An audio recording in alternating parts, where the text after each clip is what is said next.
Here's Hunter Brody.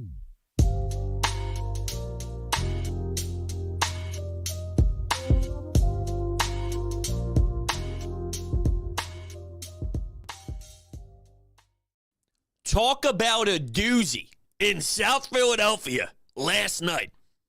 Up 9, Doc. Up 9, fellas, with 34 seconds to go. What in the world? Leave it to the Sixers to find a way to play good ball for a long period of time. DeAnthony Melton was ridiculous. His defense was absurd, and he made some game-changing defensive plays late. Like to save the game if you kind of go back and run the tape. The 7 steals. His offensive production was nuts. Leave it to the Sixers to find a way to ruin what would have felt like a good win as you look towards their schedule here and look towards what they have coming up. A lot of home games, maybe getting back on track, getting guys healthy, although every time somebody comes back from an injury, it seems like somebody's missing. Daniel House Jr. is hurt. George Niang isn't available. But the crucial part is the James Hardens of the world returns, and it's like, okay, but it's crazy. It's crazy what this team puts us through. I hate to say this, but I honestly feel like when I dissect this puppy, it feels more like the Lakers lost this game because of the missed free throw opportunities at the end than it was the Sixers were able to do some damage. And I know that sounds crazy because they were in control. They were doing their thing. They had a nice lead. At times it got ugly. Joel Embiid with the 20-point first quarter. Absurd. Then he goes to the bench, and Anthony Davis is picking up fouls. There's a reason why Anthony Davis is afraid to play Joel Embiid on the defensive side. You see the type of power he has, and then your ass has to get sent to the bench. And when he picked up his third, I'm laughing. Like, dude, what the hell are you doing? But whatever. Embiid gets his 20, but when Embiid goes to the bench, everything falls apart. And I know James Harden's stat line says, nice day at the office. There's some things that really irritate me with him. Just in regards to taking control, damn it. At the end of the game, how sloppy it was terrible. Get the damn ball, inbound it, and don't turn it over. Turnovers everywhere, underneath the basket, trying to inbound the ball. It's nuts. What the hell are you doing? Did they already wrap it up and think they had the W? Here comes the Lakers. Matisse Thybulle.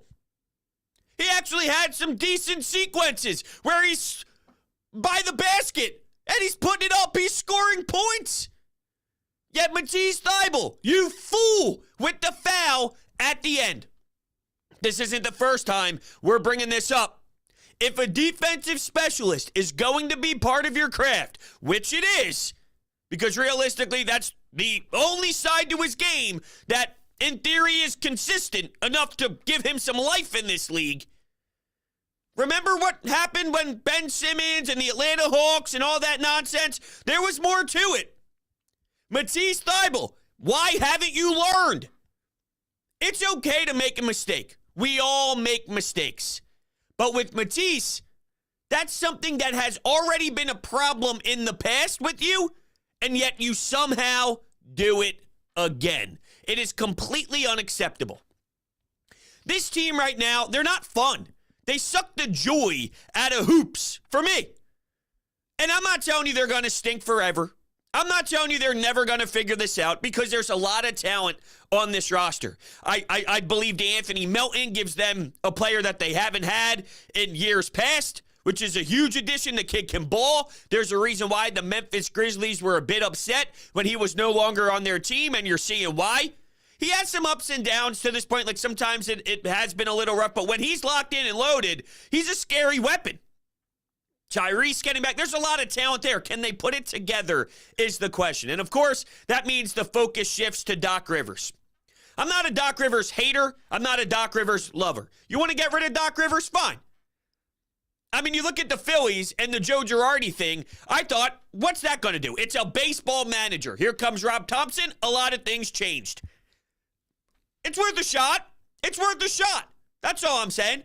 I'm not screaming and banging on the table for saying it has to happen. Like, I think that there's a lot of issues here. But, you know, do I think that there's a head coach issue? I don't know if it's a head coach issue. See, my buddy from Boston texted me today, right?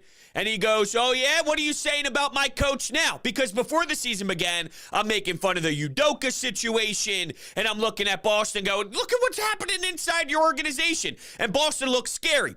Why do they look scary? Well, it's kind of weird that you go from Udoka, who apparently was one of the best coaches in the league, which he very well can be, but you go to an unknown guy and the team looks just as lethal. Why? Well, because the players on the floor, the team, Jason Tatum, that's why. Your roster, the guys balling, that's why they're, I mean, come on. You're telling me that the new guy in Boston is just as elite as Udoka, or the players are just ridiculously good. They got a chip on their shoulder. They had the feeling of last year's pain, not winning it all, and they're pushing and pushing and pushing to get back to where they want to get to and where they were last year. Maybe it's that. That's kind of how I look at it. But whatever, dude, I'm not going to complain. There's some things here that at times I think Doc gets praised for, rightfully, and times where he gets smashed. Your team has that type of lead late. You're calling timeouts, and it looks just as awful out of the timeout than it does without timeout. I mean, that can't happen. You got to get everybody on the same page here.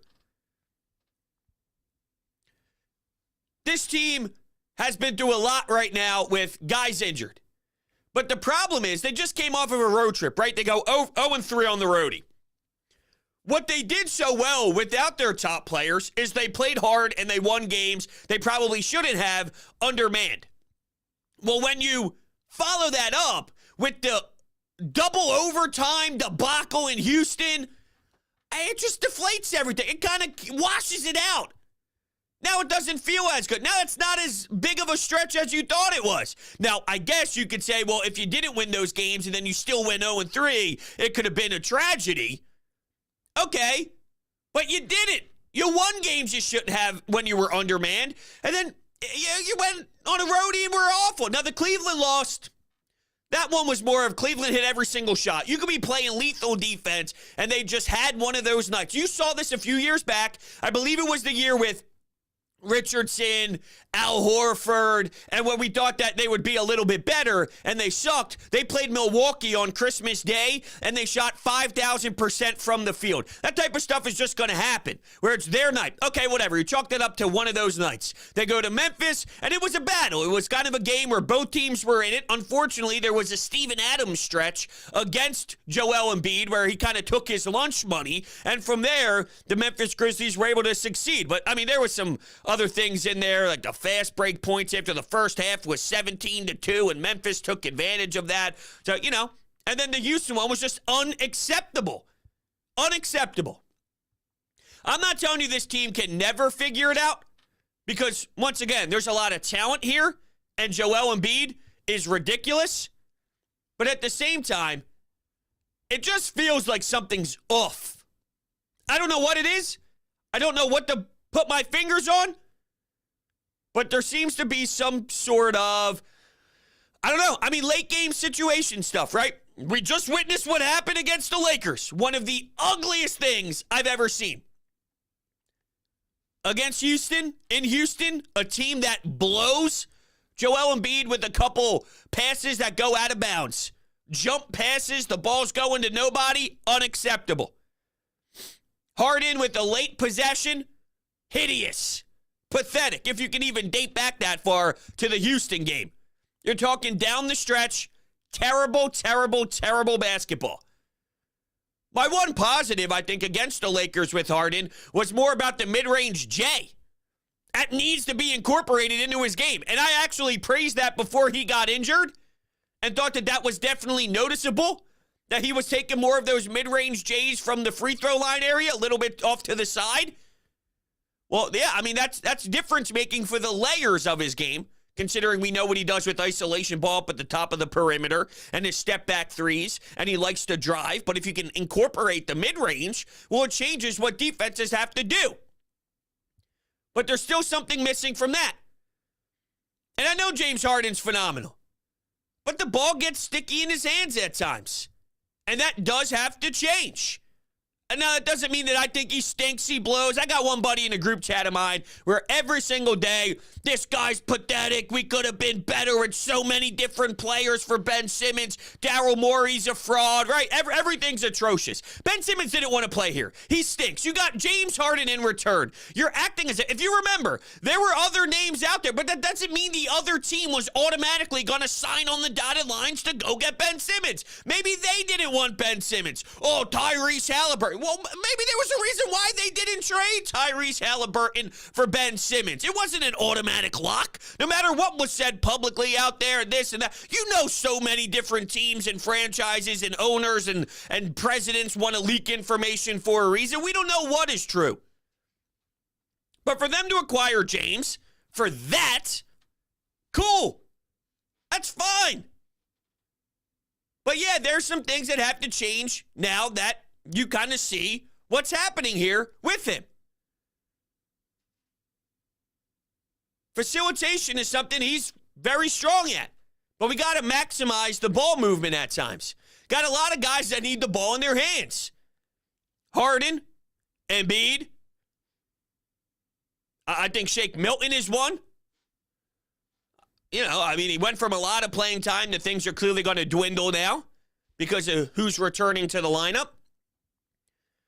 But yeah, you know, it's not fun. As Melton, I look down 33.7 steals. Crazy. It's not fun right now. But now's the time to go. Because if you look at this home stretch that we have right now, the Warriors, it starts with the Hornets. Hornets on Sunday night.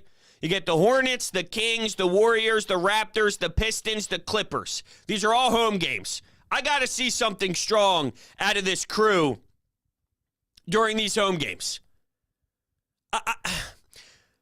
I see what they can do. Like, I see their potential. Their potential's scary. It's just about putting it together for a stretch and letting the momentum build. Because there's plenty of times where I look at them and I go, that was very, very good. Like, that was lethal. That was strong. That was a scary thing that they can do.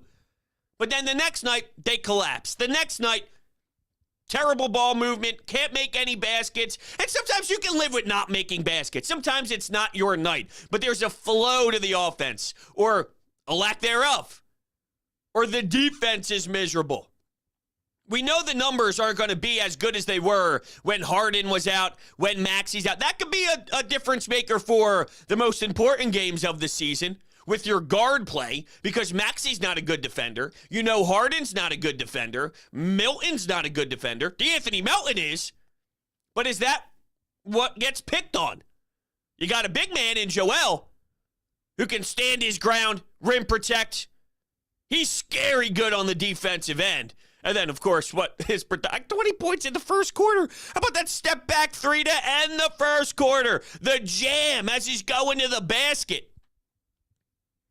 I know the Lakers aren't very good. Nobody's fooling me. But when LeBron James steps into the building, you could feel it.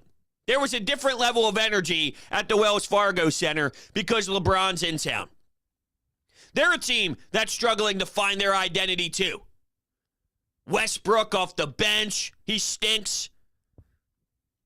You got your two stars, but other than that, you know, it's just a mess. But that's why when they kind of controlled it for a while, you loved what you saw.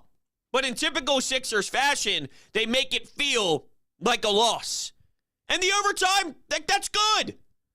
To go through that ride emotionally, to think you won it easily, to look around and go, how the hell did we get to overtime, and then just completely dominate the overtime period after Anthony Davis missed a free throw that should have sent you home. There's something to be said about, all right, calm it down. Don't worry about how we got here. We're here. Look at the clock. We got a couple of minutes to go. Let's go execute and figure it out from here. Unacceptable. Can't happen. But we got ball left to play. And they won the game. But yeah, they leave a terrible taste in your mouth. Absolutely. I see the chat talking about firing Doc. Let's fire Doc now. Fine. I still believe, even though I mentioned the Phillies run, awesome run, more of a miracle ride. That's not to say that the Sixers couldn't go on a miracle ride with the head coaching change, but I don't know. Like, I think that's an outlier thing that happened. But even if it's an outlier thing that happens, if it's a 5% chance of happening, that 5% chance might be better than just sticking through with Doc. But here's something to be said. The NBA is all about your superstars. I don't know how Joel Embiid feels about Doc Rivers. I don't think he hates Doc Rivers by any means. But I'm bringing this up to you because Embiid has played his best ball under Doc Rivers. Now, Joel Embiid might think, I'm playing my best ball because I'm playing my best ball. It doesn't matter if Hunter Brody from Broads Media is the head coach on the sidelines. I'm going to be doing my thing. But if he relates it to maybe some things with Brett Brown, with different ball movement, with J.J. Redick, a lot of those dribble handoffs happen, a lot different style. Hey, I like how we operate here. I get my buckets, my points look good, and I'm a prime focus here, even with some other star talent. I like what Doc Rivers runs because it's good for me. It's all about the stars is my point. And if Joel Embiid is feeling all right with Doc and puts more blame on him and puts more blame on the players compared to the coach, which it should be that way in the NBA, even though there is a role for the NBA head coach in the blame. And if you look at that percentage of the pie for me, what the head coach means to a team, yeah, I don't think Doc is doing fantastic. Now, he has wins that nobody gives him credit for, and then the losses where he gets brutally destroyed. But even if you look at everything in the body of work for this season, yeah, I don't think he's living up to that percentage in my eyes that satisfy me. I think he helped the team when they were undermanned hold their own, which does deserve some credit. But when the main attraction is back in town, they're struggling big time. And when you look at the main attractions, which is your superstars and your big guns, well, that play matters way more than when you're undermanned in a regular season stretch when you're playing some Orlando Magic teams. Not to discredit that, I'm just looking at the bigger picture and what matters more. All right, so let's hear you. Let's hear you. All right. Well, the first 46 minutes were pretty dang good. The last two almost made me want to throw up. No, but for real, insane first quarter from Embiid. D'Anthony Melton turned up and looked fantastic. I thought Harden was doing a pretty good job facilitating, but we really just need to figure out how to close things out. A lot of those inbound plays just looked like trash, and I think that's one of our biggest weaknesses is just learning to draw up clutch plays late and just learning how to inbound the ball. It's pretty niche, but I think that's something that we really need to adjust. Way to bounce back and shut them down in OT, but really it shouldn't have gone to that. It was probably one of the best and also worst games I've ever seen. No, I don't know if it's the best. I actually took a screenshot of this because in the second quarter, there was a time where both teams were just making bucket after bucket after bucket. Let's see here. It looks like when there was about 4 minutes and 44 seconds left, James Harden makes 29-foot three-point jumper. Austin Reeves makes 16-foot pull-up jumper. D'Anthony Melton makes 24-foot three-point jumper. Dennis Schroeder makes 15-foot pull-up jumper. Tobias Harris makes 24-foot three-point jumper. Patrick Beverley makes 24-foot three-point jumper. D'Anthony Melton makes 27-foot three-point jumper. Lonnie Walker makes 26-foot three-point jumper. It was like non-stop, back and forth. Everyone's making buckets. But ultimately, back to your point, it wasn't a great game. Anytime you let that slip, anytime you're going to overtime when you're up that many points, there were some other crazy stats. I was kind of screenshotting a lot of what we were seeing on social just to just to kind of laugh in pain. Ruben Frank up 113-97 with 3 minutes and 50 seconds left. They were outscored 23-7 to end the fourth quarter. Just can't happen. Lakers scored 17 points in the final 1 minute and 30 seconds of the game. Thankfully, it wasn't 18. That was from Amy Fadul. Yeah, it should have been 18.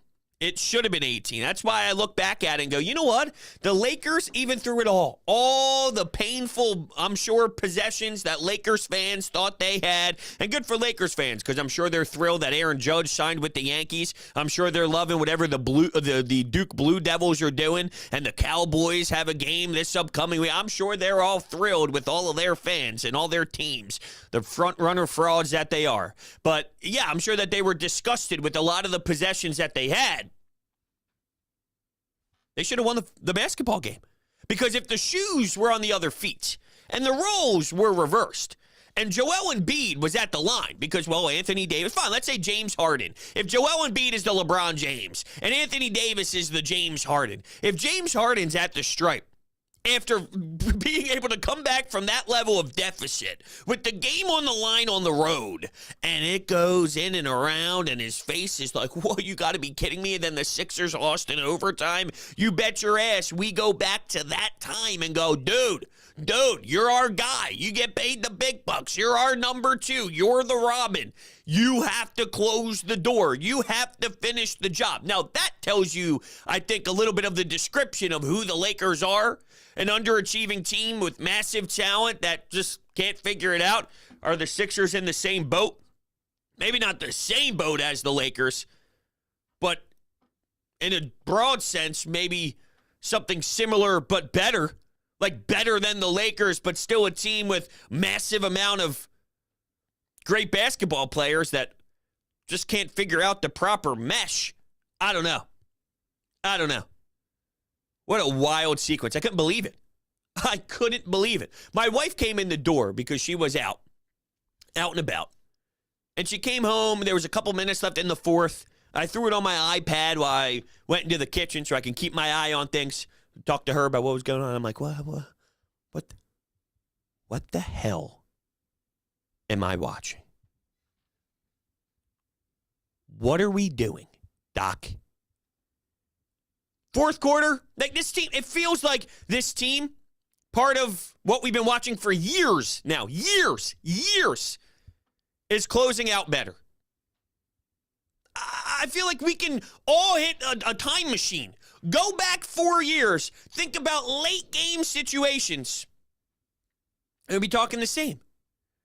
Sometimes it's about a play out of a timeout. Sometimes it's about a lack of execution from the players. It's not the same every time. But I remember that when Doc Rivers was hired, it was thankfully we finally have a real head coach because Brett Brown was a loser. Now, Doc Rivers is a loser. And statistically speaking, he's far from it with all of his success in the league. I don't love Doc Rivers. I'm just saying constantly we point the fingers everywhere. And I'm not trying to put blame on Joel because you're not in this position without Joel. And I'm not really blaming Daryl Morey for the moves that he made either because you look at what this roster is on paper and it should be scary. Scarier. So I don't know what to say. I don't know where this is going. I'm just pointing out a lot of what irritates me because I think that's what makes it most frustrating. I don't dislike how they got here. I don't dislike what they have. Because Ben Simmons hates the sport of basketball and hates the city and lies about mental health issues, we're in this. But when that happens, you can't go back and say, well, I knew this was going to happen. No, you didn't. So circumstances changes why you make certain moves. And based off of what position you're in that moment, it snowballs into a decision you have to make. But not being able to put my finger on it, I think, makes it the most frustrating part of it. And what a crazy game of basketball. Honestly, a horrible ending to the fourth quarter. The fact that this team can't break a press like 3 times in a row is just kind of sad, and it really speaks to how horrible the coach Doc Rivers is. But all the momentum was on the Lakers' side, but they really proved it wrong. They just took command of the game, especially when you have veterans like LeBron, Anthony Davis, Russell Westbrook on the other side of the floor. I feel like that really speaks to this team's potential. that they have to compete at a high level, and that's what they're going to need in order to win a championship. Sure, I get what you're saying, but Doc did have a hand in the overtime period at the same time. And trust me, I'm not defending Doc Rivers, but let me hear the beginning of this one more time. And what a crazy game of basketball. Honestly, a horrible ending to the fourth quarter. The fact that this team can't break a press like 3 times in a row is just kind of sad, and it really speaks to how horrible the coach Doc Rivers is. He's not horrible. He might not be the answer, but today isn't really the day for it. Chat says, look at the Celtics. Thrived last year with Udoka, thriving this year again with a new, fresh head coach. No, see, to me, that tells me the coach doesn't matter.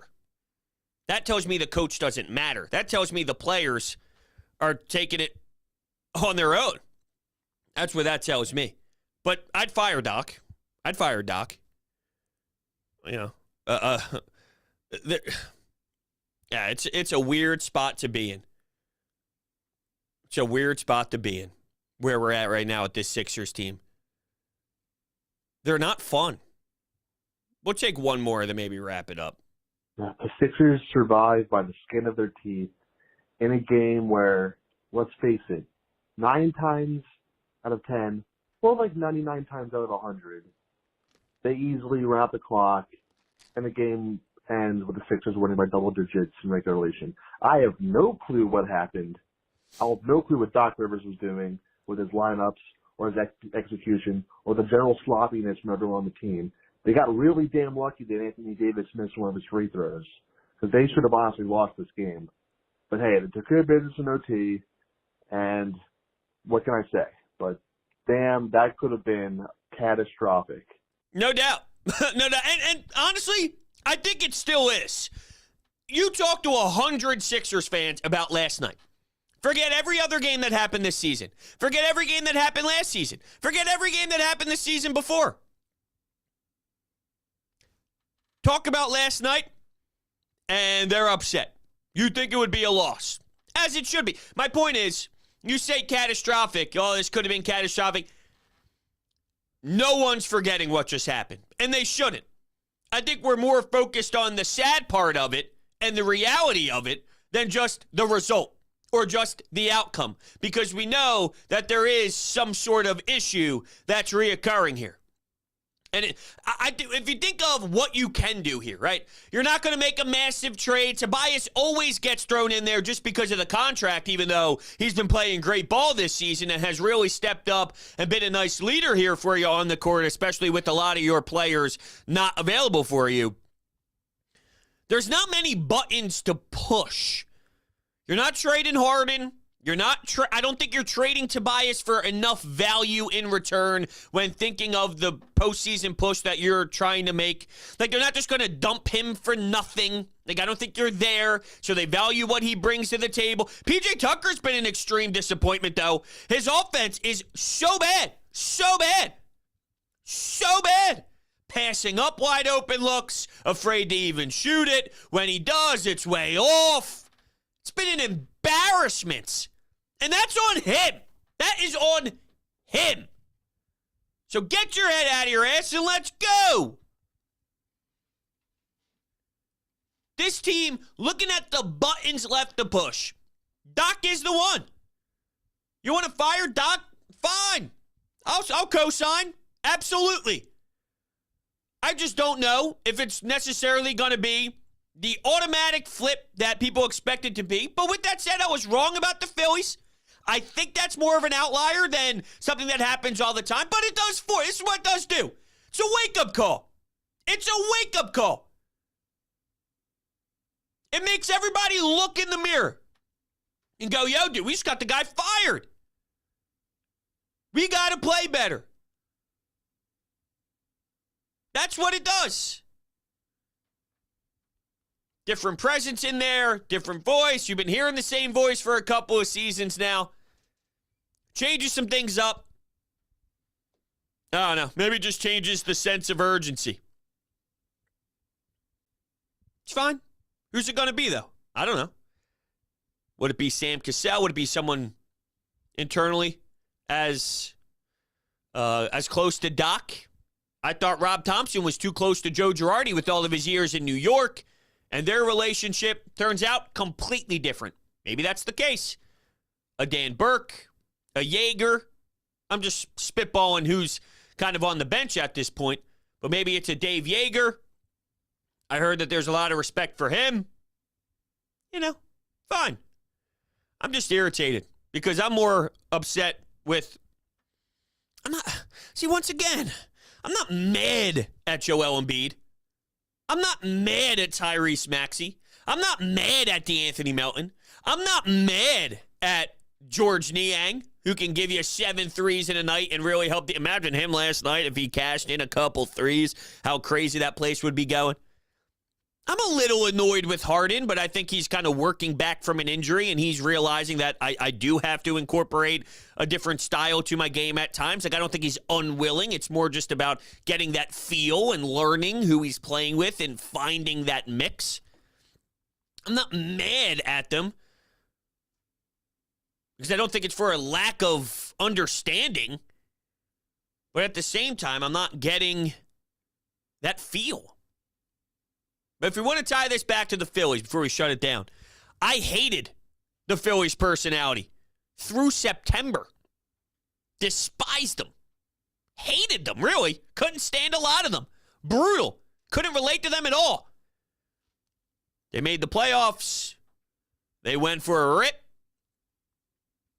And then you started to love who they were. Boozing, Kyle Schwarber, Miller Lights, goggles, champagne.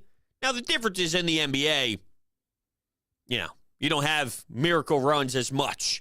It's about Giannis, Chris Paul, Devin Booker, LeBron, during his prime years, of course. Even though you look at his numbers and those, he hasn't not averaged 25 points per game or more in his entire career except for his rookie year. His rookie year, he averaged like 20.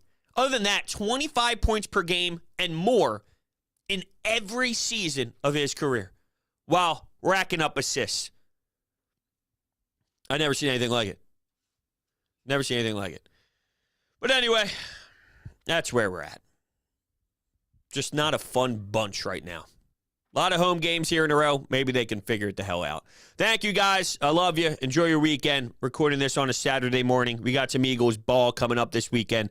Looking forward to kicking some New York Giants football's ass on Sunday afternoon, and I'll catch you guys on the next one.